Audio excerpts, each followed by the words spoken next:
Welcome back to an overcast and cold Keeneland Racecourse. We are waiting for the Wednesday card to start, but the weather really befits the mood. There was breaking news late last night in the world of thoroughbred racing, and it was not good news about Jockey Juan Saez, an apprentice rider with a very promising future. So promising that he started his career in June, and by this summer he was the leading rider at Ellis Park. But last night he died of severe injuries sustained in an accident at Indiana Ground. Joining me here on the set to talk about it is Matt Carothers, and Matt, profoundly sad. Yeah, kind of at a loss for words here. I mean, 17 years old. I mean, those of you that have 17-year-olds, they're seniors in high school. Younger brother to journeyman rider Louis Saez. I mean, this is a kid that had it all. As you mentioned, at 17, just beginning riding, leading rider at Ellis Park. I mean, he's scheduled to ride here at Keeneland. I mean, he's off. I mean, you know, Paco Lopez riding his mount now in the first race. It affects people in different ways. For me, it was tough last night when you hear this news of somebody who had so much promise, so much future at such a young age. Went to the Lafitte Pinkai School for Riders in Panama. He had everything in front of him, and just like that, we're reminded of how dangerous and at times horrific this game can be that we love so much.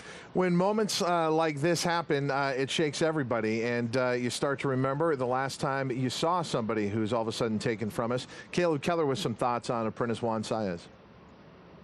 Todd, just a very sad day, and I'll tell you, I was actually at the track kitchen over the weekend, and I had a chance to meet his agent, Julio Espinoza, and he came up and had a lot of great things to say about Juan. And actually, I told the story about how he only rode 11 races in his native Panama, and he won 3 of them, and his agent basically told him to stop riding so he'd be able to save his apprenticeship. And one thing I remember about Juan is just walking out of the jock room for a 17-year-old, just held himself with so much confidence, walking out with the likes of Julian Leperoux, Joel Rosario, and John Velasquez. So not really too much need to add much commentary, but just a heartbreaking day for the sport and for his family. And the life of an apprentice jockey is a grueling one. You're riding all the time. You take every opportunity you can get. So the last time that I saw Juan Saez was here at Keeneland on Sunday in the 8th race, going a mile and a 16th on the turf. Aboard a horse named Rosius Cozy. Rallied this horse from next to last in smooth fashion. You wouldn't know he's a 17-year-old.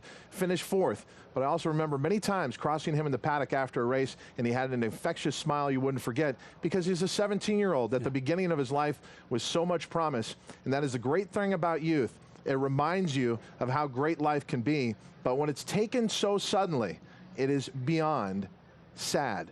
Later today, here at Keeneland, following race number 3, they will have a moment of silence to honor Juan Saez, who died in a tragic accident along with his mount last night at Indiana Ground. Montezuma Express. Juan Saez gone at the age of 17.